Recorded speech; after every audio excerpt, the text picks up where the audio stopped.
look at And Death Shall Have No Dominion by Dylan Thomas.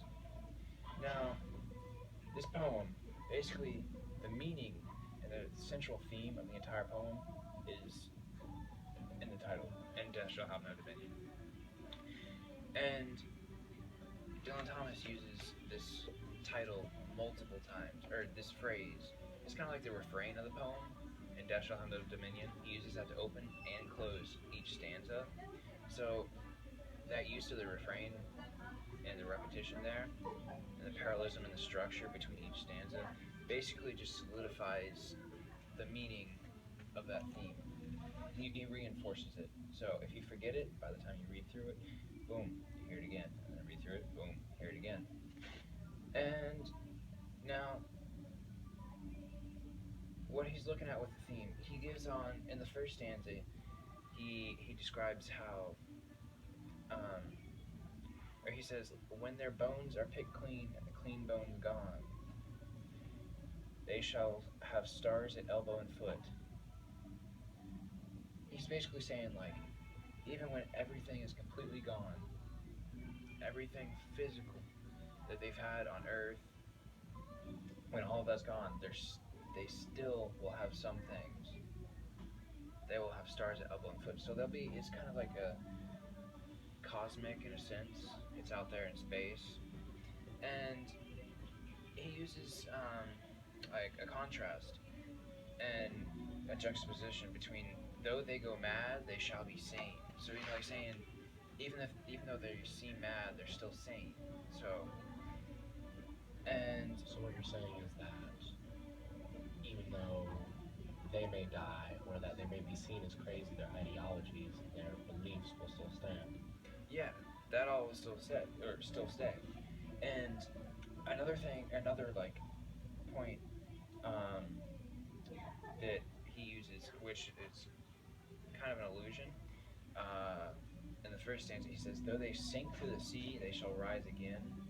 So that rise again, that has like the connotation of they're gonna come back from death. And when you sink through the sea, that's pretty serious stuff. Like you're gonna sink to the bottom and you're gonna drown and die. And then, but they'll still rise again. So that's like it's you see like Lazarus, the story of Lazarus who rose from the dead in the Bible, and also the story of Jesus Christ who came back from the dead after 3 days. So he rose again, even though he'd sunk so far below that he passed away and died, but he was still able to rise again. So Dylan Thomas is supporting that, but with that illusion by saying that they had power over death, that so death is not the end. And he also says, though lovers be lost, love shall not. So that reinforces that physical thing. So the idea that when everything physical is gone, the spiritual ideologies and whatnot will still be there. Because the lovers will be gone, but the love will still be there. And then he ends that stanza with, and death shall have no dominion. Now that simple sentence, and death shall have no dominion, just drives the point home in each line. And just to say that death has no control, and it's short, abrupt, and it like interrupts what the thought that's going on. And now here in the second stanza, he's talking with more support of the meaning. He says, twisting on racks when sinews give way, strapped to a wheel, yet they shall not break. So he's basically saying, like, even though you're going through all these tough things, and some things will give, but they won't get to the point where they'll break.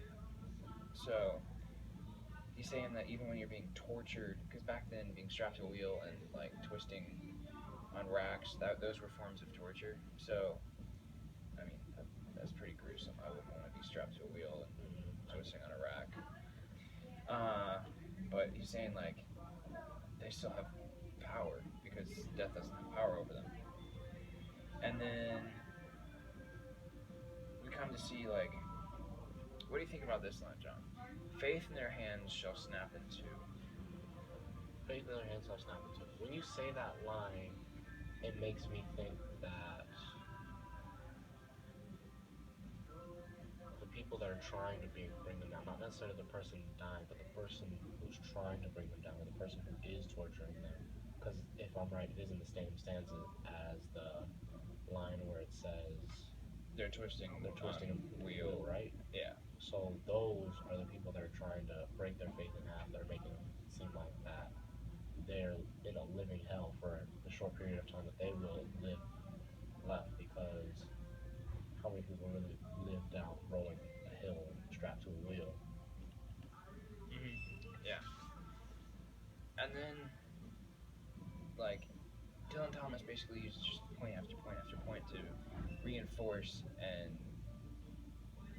basically give reasons as to why death doesn't have power or won't have power. And he says, and the unicorn evils, even and the unicorn evils run them through, split all ends up, they shan't crack, and death shall have no dominion. So that's that oxymoron there, unicorn evils, it's kind of cool, I think, because you're comparing like a unicorn, which is just a pure innocent being, to evils, which is maleficent and basically just extreme. Has a lot of negative connotation when you think about something that's Right. evil. Right. And so that's kind of cool how you put something innocent with something immoral. And then he says like split all ends up, yet they shan't crack.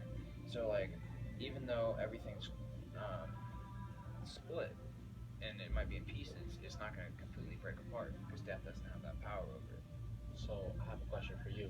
With this being said, and with what we know of Dylan Thomas's life, he was born in about the 1920s or 30s, and he lived through World War II. However, he was not allowed to fight in the war because he was considered frail and he had heart conditions and he had bodily issues.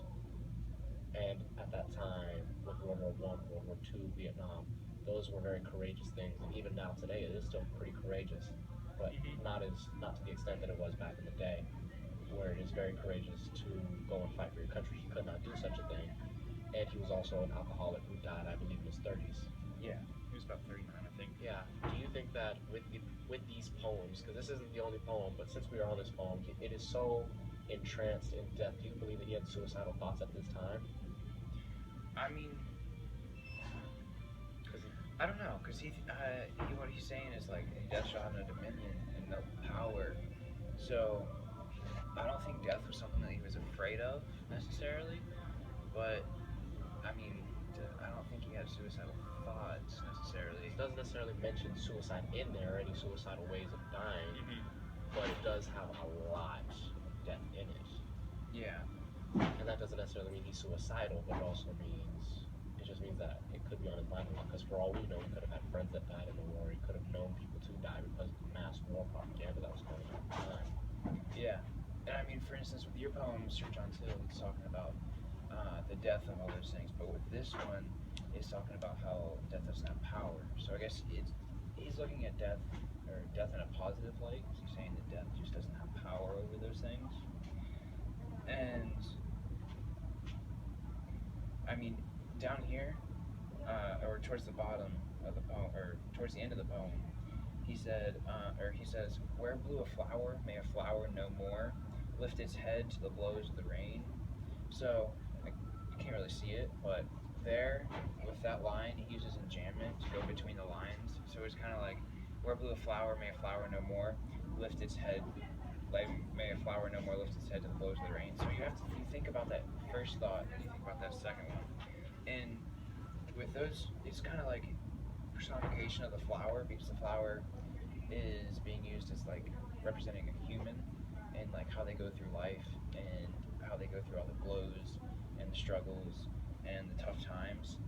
And actually, this right here may tie into with like the suicidal thought, because he's saying like he might have been going through some struggling and tough times, but it says like, "Where blew flower, may a flower no more lift its head to the blows of the rain." So that flower is no longer going to have to go through the troubles and the pain and all that stuff. So that could tie in there. Also, with that being said, with the flowers blowing no more and taking the blows from the rain, in the end, the rain actually helps the flower because water is known to give nutrition to both humans and flowers. So that those blows from the rain that turn out to be hurtful and could very well damage the flower is also the same thing that could make the flower healthier and stronger.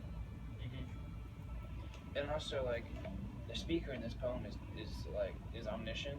He's not a part of the group because what he refers to everything is like they and their, or everyone is they and their. So he's not a part of that group. But he's kind of just like he's almost like this poem is almost coming from like a higher being's perspective, looking at life and death, and basically, I think what he's saying here too in the bottom or the last part of the poem is like he's saying that like in the end, after death, all those struggles and pains and torturing, that stuff won't be a part of what happens after death.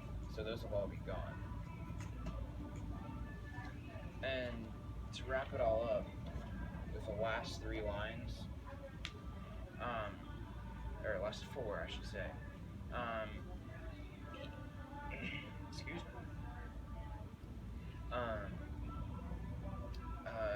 Thomas says, though they be mad and dead as nails, heads of the characters hammer through daisies, breaking the sun till the sun breaks down, and then he ends with, and death shall have no dominion.